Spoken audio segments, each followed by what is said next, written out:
We are back, my name is Sudhir, let's start the session. Last class में हमने एक introductory class करी थी जिसमें मैंने आपको एक इंडेक्स बताया था कि हम लोग सामान्य विज्ञान के इस पूरी श्रृंखला में, इस पूरी सीरीज़ में कैसे आगे बढ़ने वाले हैं। और साथ ही साथ मैंने कुछ इम्पॉर्टेंट इनोवेशन, कुछ खोजकर्ता के बारे में आपको बताया था। वहीं से हम लोग आगे बढ़ेंगे इस क्लास में। और आज हम लोग मात्रक देखने वाले हैं। मूल मात्रक क्या होते हैं, व्युत्पन्न मात्रक क्या होते हैं, कितने प्रकार के होते हैं, क्या डिफरेंस है, परिमाण क्या चीज़ होती है, इन सभी चीज़ों को हम लोग बहुत अच्छे से कवर करने वाले हैं। ठीक है, तो चलिए शुरू करते हैं। जो लोग नए जुड़े हैं उनसे रिक्वेस्ट है कि प्लीज़ अगर आपको लगता है कि वीडियो आपके लिए बेनिफिशियल है तो प्लीज़ लाइक कीजिए, कमेंट सेक्शन में बताइए और चैनल को सब्सक्राइब कर लीजिए। चलिए स्टार्ट करते हैं सेशन। देखिए, हम लोग फिजिक्स पढ़ रहे थे। जो लोग नए जुड़े हैं उन लोगों के बारे में उनको मैं थोड़ा सा इन्फॉर्म कर दूं। हम लोग फिजिक्स पढ़ रहे थे। फिजिक्स में हम लोगों ने कल एक इंट्रोडक्टरी क्लास ली थी, फर्स्ट क्लास इंट्रोडक्टरी क्लास थी, जिसमें मैंने आपको इंडेक्स बताए थे कि हम कैसे कैसे आगे बढ़ने वाले हैं, क्या क्या चीज़ें पढ़ने वाले हैं। तो अभी उसी क्रम में हम लोग आगे बढ़ेंगे। और देखो, कल हमने ये आपको कहा था याद करने के लिए कि भाई आपको ये जो कुछ आविष्कार हैं, उसके जो आविष्कारक हैं, उनका नाम आपको याद करके आना है। आप मुझे तुरंत बताइए कि कैलकुलेटर का आविष्कार किसने किया। आपके पास 5 सेकंड का टाइम है। आप बताइए कैलकुलेटर का आविष्कार किसने किया।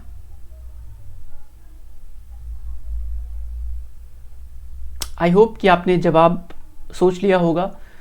अगर सोच लिया है तो प्लीज़ कमेंट सेक्शन में बताइए। ठीक है, तुरंत आप कमेंट सेक्शन में कमेंट कीजिए।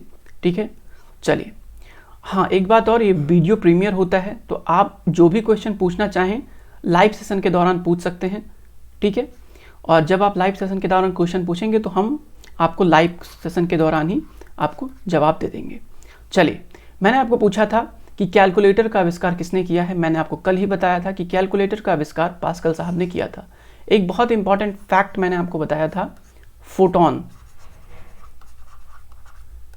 मैंने बताया था कि फोटोन की खोज किसने करी। बताइए, फोटोन की खोज किसने करी। सोचिए, 5 सेकंड का टाइम है। मैंने कल भी कहा था कि मैं आपसे सुनूंगा, पूछूंगा। लाइव सेशन में जो लोग भी देख रहे हैं प्लीज आप लोग कमेंट सेक्शन में बताइए कि फोटोन की खोज किसने करी। ओके, आई होप कि आपको जवाब पता चल गया होगा। आप कमेंट सेक्शन में लिख सकते हैं। तो मैंने आपको कल ही बताया था कि फोटोन की खोज आइंस्टीन महोदय ने करी थी। बहुत इंपॉर्टेंट पर्सनैलिटी है आइंस्टीन महोदय। ठीक है, यहाँ पे मैंने आपको बताया था कि फोटोन की खोज आइंस्टीन महोदय ने। E = mc² तो सबको पता है। ठीक है, सापेक्षता का सिद्धांत पता है, बट क्या आपको पता है कि फोटोन की खोज भी इन्होंने ही करी थी। ओके, अच्छा, अब आपको बताना है टेलीग्राफ का आविष्कार किसने किया। टेलीग्राफ का आविष्कार किसने किया।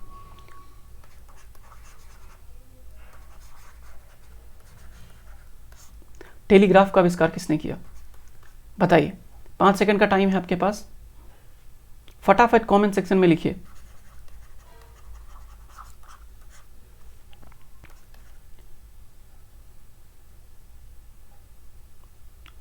ओके, आई होप कि आपने आपको पता होगा जवाब, आपने कमेंट सेक्शन में बता दिया होगा। तो टेलीग्राफ का आविष्कार किसने किया था, मैंने आपको बताया था मोर्स महोदय ने किया था। एक मिनट में आपको स्लाइड ही दिखाता हूँ। ये देखिए, यहाँ पे टेलीग्राफ का खोज किसने किया, मोर्स महोदय ने टेलीग्राफ का खोज किया था। ओके ओके, आपको बताना है रडार का खोज किसने किया था। रडार का खोज, अगला क्वेश्चन है, रडार का खोज किसने किया।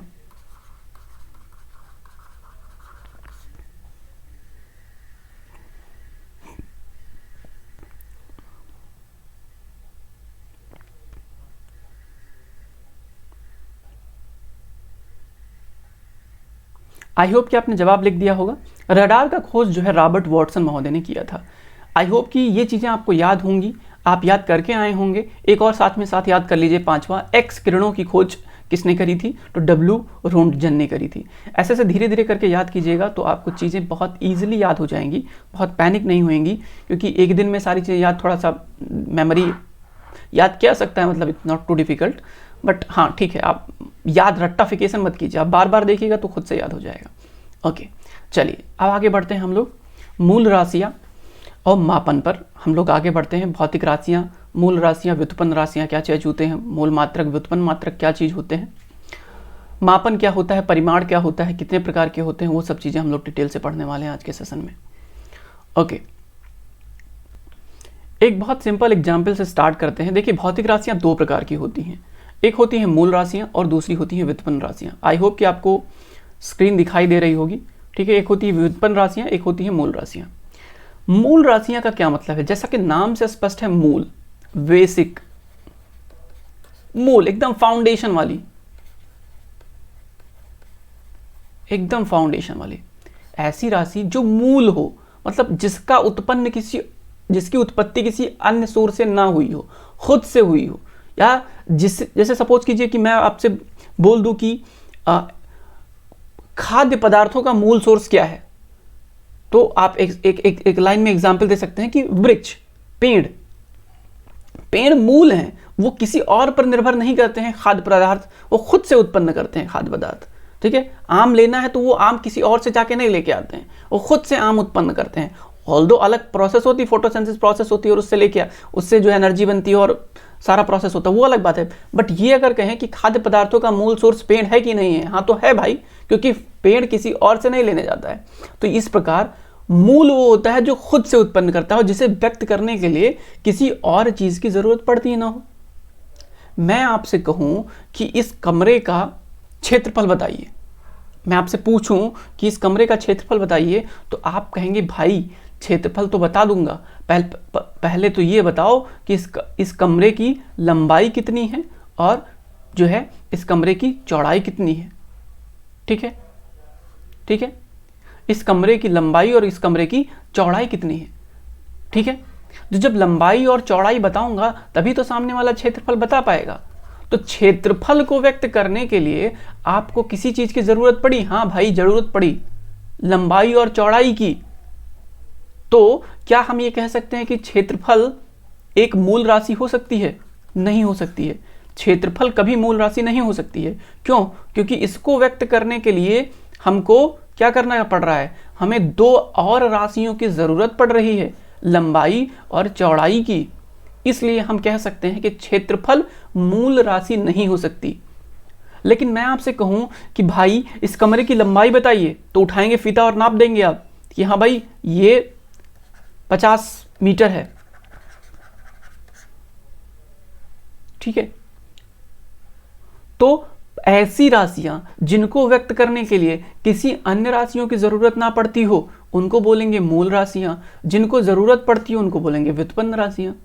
जैसे कि मूल राशियों का एग्जाम्पल बोल दिया लंबाई, जैसे व्युत्पन्न राशियों का एग्जाम्पल क्षेत्रफल। द्रव्यमान के बारे में अगर आपसे कह लीजिए कि द्रव्यमान, तो आप बोलोगे कि भाई एक मान लो सपोज करो कि इसका द्रव्यमान कितना है, तो आप बोल दोगे कि हाँ भाई 100 ग्राम। तो आप ये ऐसा तो है नहीं कि अगर मैं ऐसे पूछूं कि इसका, अब मान लो सपोज करो कि इसका घनत्व पूछ लूं मैं आपसे कि बताइए इसका घनत्व कितना है, तो आप कहोगे भाई पहले तो ये बताओ इसकी लंबाई कितनी है, चौड़ाई कितनी है, ऊंचाई कितनी है, तब तो मैं घनत्व बताऊंगा। तो घनत्व एक प्रकार का क्या हुआ, व्युत्पन्न राशि हुआ, लेकिन इसका द्रव्यमान खुद में एक मूल राशि हुआ। आई होप कि इतनी चीज़ें क्लियर होंगी। अगर समझ में नहीं आया है तो आप मुझे कमेंट सेक्शन में बता सकते हैं कि भाई हमको समझ में नहीं आया, फिर से बताओ। ओके, तो अब आपको क्या करना है, कुछ एक एग्जाम्पल्स याद रखने हैं जो पूछे जाते हैं एग्जाम्स में। हाँ भाई ये मूल है, ये व्युत्पन्न है, ठीक है। अब देखो, सबसे पहली मूल राशि कौन सी है, लंबाई, फिर द्रव्यमान, समय। समय को व्यक्त करने के लिए आपको किसी प्रकार की अदर राशि की जरूरत नहीं पड़ती, 4 second, 5 second, 10 second, 12 second, 15 second, whatever. Temperature, ज्योति तीव्रता, विद्युत धारा और पदार्थ की मात्रा, ठीक है। ये टोटल 7 हैं जो मूल राशियां हैं, ठीक है। अब इसी राशियों को व्यक्त करने के लिए क्या होता है, मात्रक आते हैं, ठीक है। तो लंबाई का मात्रक क्या होगा, किलोग्राम। अब आगे हम लोग पढ़ेंगे इनके मात्रक क्या होते हैं, व्यक्त करने के लिए मात्रक क्या, तो बहुत लेमन टर्म में समझते चले जाएंगे। अभी आप इतना याद करो कि लंबाई, द्रव्यमान, ताप, लंबाई, ठीक है, द्रव्यमान, ताप, टाइम, टेम्परेचर, ज्योति तीव्रता, ठीक है, विद्युत धारा, पदार्थ की मात्रा, ठीक है। तो LMTTJEM करके याद कर सकते हो, LMTTJEM ऐसे करके आप शॉर्टकट कुछ बना लिया करो। शॉर्टकट क्या होता है, याद रहता है। आगे बताऊंगा शॉर्टकट याद करने के लिए, जब मात्रक बताऊंगा तो आपको शॉर्टकट बताऊंगा, ठीक है, आप भूलोगे नहीं। खैर, तो ये बात हो गई मूल मात्रा की, मूल राशियों की।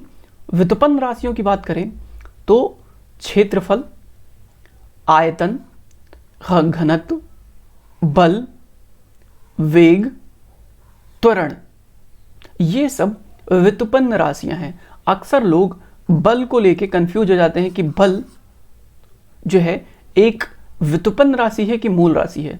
याद रखिए आज के बाद से, बल एक प्रकार की व्युत्पन्न राशि है, ठीक है।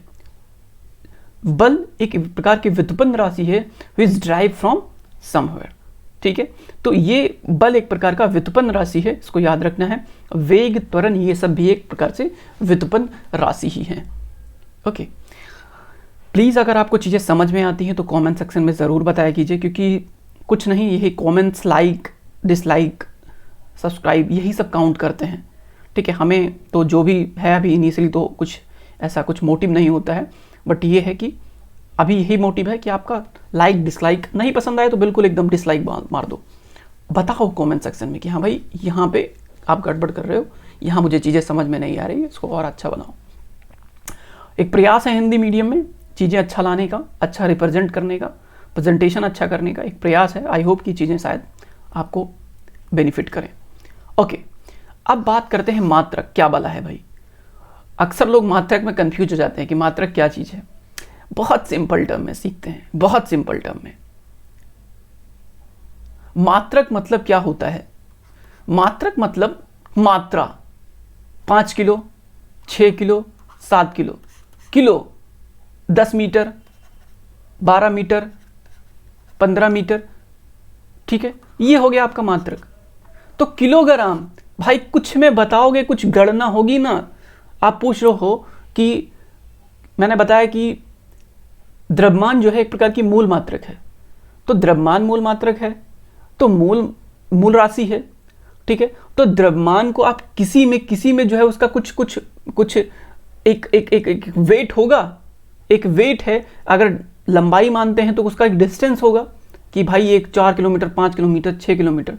तो वो वो जिसमें आप व्यक्त करते हो उस राशि को, ठीक है, उस राशि को जिसमें आप व्यक्त करते हो, किलोग्राम में व्यक्त किए आप, ठीक है, सेंटीमीटर में व्यक्त किए, मीटर में व्यक्त किए, यही उसका क्या होता है, मात्रक होता है। जैसे द्रव्यमान का मात्रक क्या होता है, किलोग्राम होता है। भौतिक राशि को मापने के लिए प्रयुक्त उस राशि के एक निश्चित परिमाण को मानक मान लिया जाता है और उसे भौतिक राशि का मात्रक माना जाता है। जैसे जैसे मान लीजिए कि द्रव्यमान है, तो द्रव्यमान को हम किलोग्राम, द्रव्यमान का मात्रक क्या हुआ, किलोग्राम। बट 1 किलोग्राम क्या होता है, 1 किलोग्राम जो है प्लांक नियतांक के बराबर होगा। देखो 1 किलोग्राम एक जो प्लांक नियतांक है उसके बराबर होगा। अब प्लांक नियतांक क्या है? प्लांक नियतांक एक प्रकार का, 1 मिनट में आपको सीधे दिखाता हूँ। देखिए डिफिनीशन 2019 में चेंज की गई किलोग्राम की, एसआई यूनिट में, एसआई यूनिट ऑफ मास। इसको डिफाइन किया गया fix numerical value of Planck constant, जो कि होगा 6.62670 इंटू 10⁻34। इसके तौर पे, यानी कुल मिला के इतना, ये वैल्यू याद नहीं करनी है आपको, इतना सिर्फ याद करना है कि जो 1 किलोग्राम की वैल्यू है, इस टाइम किलोग्राम का जो वैल्यू है उसको प्लांक नियतांक के द्वारा जो है डिफाइन किया जाता है। ओके, आई होप कि आपको ये समझ में आया होगा। नहीं समझ में आया तो एक लेमन टर्म में आपको फिर से समझाने की कोशिश करता हूं। देखो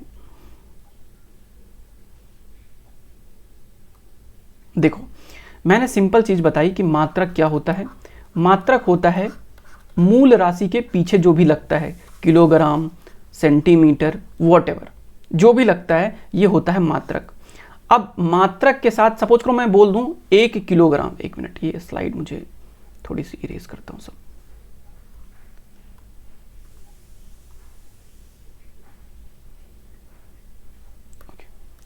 ओके, देखो मैं बोलूँ 1 किलोग्राम, तो इसमें दो चीज़ दिखाई दे रही है, एक दिखाई दे रहा है, 1 किलोग्राम दिखाई दे रहा है।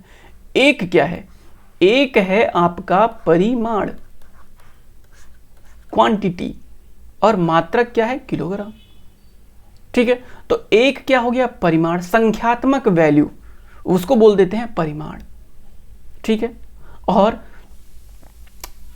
और जो आपका किलोग्राम है ये आपका मात्रक हो गया।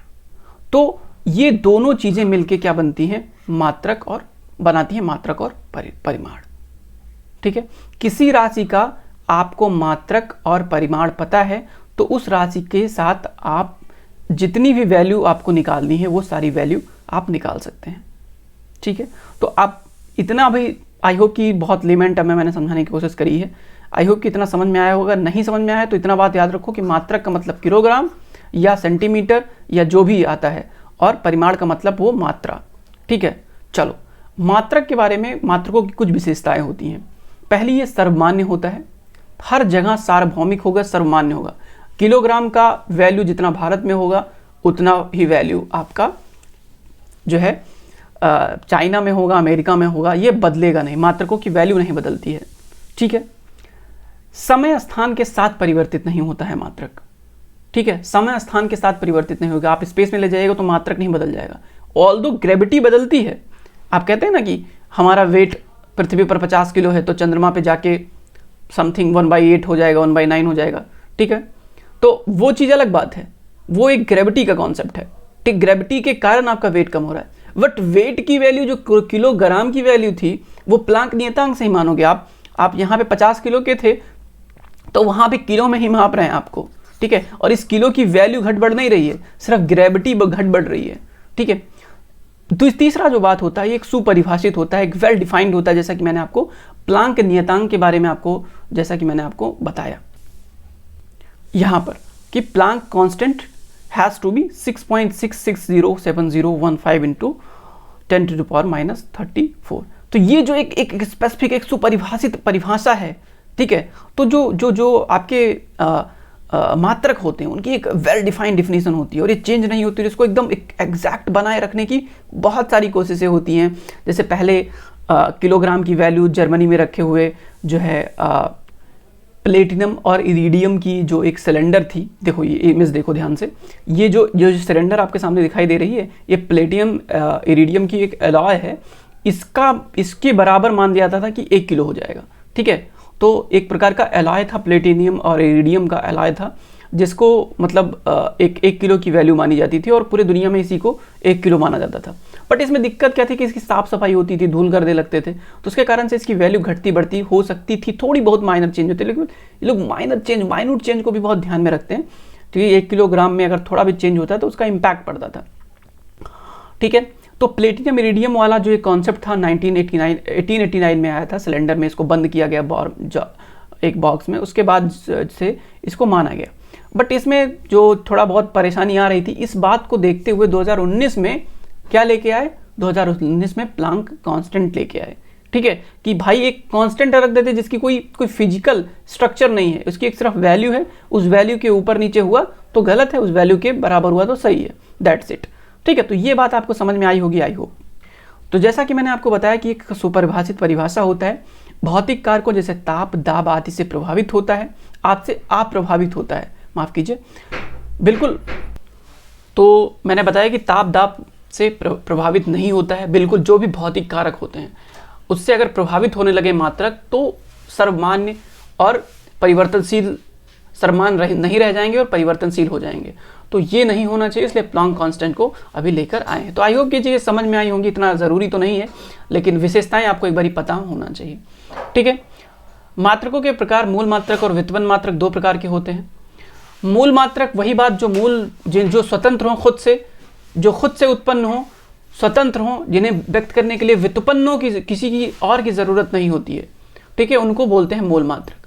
7 है इनकी टोटल संख्या 7 है। लंबाई, द्रव्यमान, समय, ताप, विद्युत धारा, ज्योति तीव्रता और पदार्थ की मात्रा, ये चीज मैंने आपको इनिशियली ही बता दिया था। ठीक है, तो इनको आपको याद करना है कि देखो लंबाई का मात्रक क्या है, मीटर, द्रव्यमान का किलोग्राम, सबको याद है ये, समय का सेकंड, फंसता कहाँ है? केल्विन का, ताप का क्या? केल्विन, ठीक है, डिग्री सेल्सियस नहीं है, केल्विन है। और ऐसा मात्रक बताइए, टेम्परेचर का एक ऐसा एग्जाम्पल बताइए जो माइनस में नहीं होता है, जो माइनस में नहीं होता, वो केल्विन ही होता है, क्वेश्चन आया था, ठीक है, केल्विन ही होता है। विद्युत धारा, विद्युत धारा का एम्पियर होता है।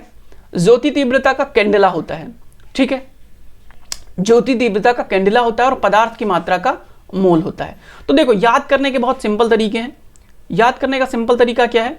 देखो मैं आपसे पूछूं, देखो 2-3 ही याद करने, इसमें 3 तो ऊपर के निकाल दो, ये गया, ये गया, ये गया, ये गया, 4 याद करने हैं। चलो इसको भी मैं ले लेता हूं, ताप, ठीक है, ठीक है, ताप। याद करने का तरीका देखो, पदार्थ की मात्रा को कैसे याद करोगे? मोल, कि पदार्थ का मोल बताओ। कोई पदार्थ है सपोज करो, उसका क्या मोल है? मोल मतलब वैल्यू, ठीक है, क्या वैल्यू है भाई? एक पदार्थ था, उस पदार्थ की वैल्यू मोल बहुत ज्यादा थी। मोल, मोल ऐसे मतलब मोल भाव करते हैं ना, मोल भाव वाला, तो मोल पदार्थ का मोल भाव कर लो, ठीक है।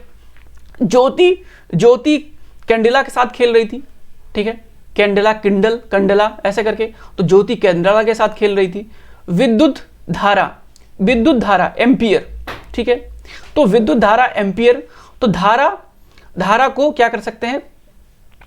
धारा बहुत ज्यादा प्यारी होती है, धारा क्या होती है? बहुत ज्यादा प्यारी होती है। तो धारा क्या कर दी? एम्पियर कर दिया, पियर, प्यारी कर दिया, ठीक है। तो इस प्रकार इन तीनों को याद करो, और ताप तो आराम से याद कर सकते हो, केल्विन इतना ज्यादा। देखो बहुत फार्मूले बनाने का कोई स्कोप है नहीं, कि बहुत फार्मूला, अननेसेसरी फार्मूला बनाओगे तो मिक्स हो जाएगा, इसलिए अननेसेसरी फार्मूला मत बनाओ। ताप एक बहुत सिंपल सा है, केल्विन इसको बहुत आसानी से आप याद कर सकते हो। पूरक मूल मात्रक, एक पूरक मूल मात्रक होते हैं, ठीक है, बहुत ज्यादा डिफरेंस जानने की जरूरत नहीं है। देखो पूरक मात्रक, पूरक मूल मात्रक 2 ही होते हैं, एक होता है समतल कोण और एक होता है घन कोण। समतल कोण को रेडियन और घन कोण को स्टेरेडियन के तौर पे डिनोट करते हैं। क्वेश्चन ज्यादा नहीं पूछे गए हैं, इनसे पूछने की पॉसिबिलिटी है, ठीक है। तो पूरक मूल मात्रक 2 हैं, एक है समकोण, समतल कोण, और एक है घन कोण। समतल कोण में रेडियन और घन कोण में स्टेरेडियन। तो ये दोनों आपको याद रखना है। आई होप कि आपको ये चीजें याद हो गई होंगी। नेक्स्ट है व्युत्पन्न मात्रक। व्युत्पन्न मात्रक वही जो मूल मात्रकों से अलग, मूल मात्रकों से अलग और जिनको व्यक्त करने के लिए मूल मात्रकों की जरूरत पड़ती हो। हमने स्टार्टिंग में इसको समझ लिया, ठीक है। अब कितने एग्जाम्पल्स हैं वो आगे आ जाएंगे आपको। मात्रकों की पद्धति, ये सीजीएस, एफपीएस, एमकेएस और एसआई 4 प्रकार की पद्धतियां होती हैं। सीजीएस सेंटीमीटर ग्राम सेकंड, इसको फ्रेंच मीट्रिक या दाशमिक पद्धति भी बोलते हैं। ध्यान दो यहां पे, सीजीएस, एफपीएस, एमकेएस और एसआई। सीजीएस पद्धति को इन नामों से जाना जाता है, क्वेश्चन यहां से निकल सकता है। एफपीएस पूछा गया था, ब्रिटिश पद्धति किसको बोला जाता है? तो एफपीएस, एफपीएस मतलब foot pound, P for pound, pound मतलब ब्रिटिश में चलता है, ऐसे याद करो आराम से। मीटर किलोग्राम सेकंड, ये एमकेएस पद्धति है। और जो वर्तमान समय में वैलिड, ठीक है, जो वैलिड पद्धति है उसको एसआई पद्धति, इंटरनेशनल सिस्टम ऑफ यूनिट्स, इसी को हम लोग मानते हैं और यही वर्तमान में चल रहा है। जो हमने अभी याद किया वो एसआई पद्धति ही याद किया, ये एसआई पद्धति में ही है, ठीक है। तो आई होप कि ये चीजें आपको याद हो गई होंगी। अब वही सेम स्लाइड यहाँ पे दिया हुआ है, आप इसको एक बार देख सकते हो, ठीक है। किलोग्राम क्या क्या, सीजीएस, एफपीएस, एमकेएस जो है। 1960 में क्या किया गया? 1960 में एसआई पद्धति को ही अंतरराष्ट्रीय मापतौल का जो है सर्वमान्य पैमाना मान लिया गया। तो 1960 की कहानी ऐसे खत्म होती है। ये जो है इसको मैं कल बताऊंगा, ठीक है, नेक्स्ट वाले सेशन में बताऊंगा कि ये क्या चीज है। ये एक थोड़ा सा जनरल नॉलेज का क्वेश्चन है, सामान्य मतलब जनरल अवेयरनेस का है कि आप कितना अवेयर रहते हैं चीज़ों के प्रति। इंटरव्यू वगैरह में पूछा जा सकता है ऐसे क्वेश्चंस, ठीक है। तो मिलेंगे नेक्स्ट पार्ट में। Thank you so much for watching.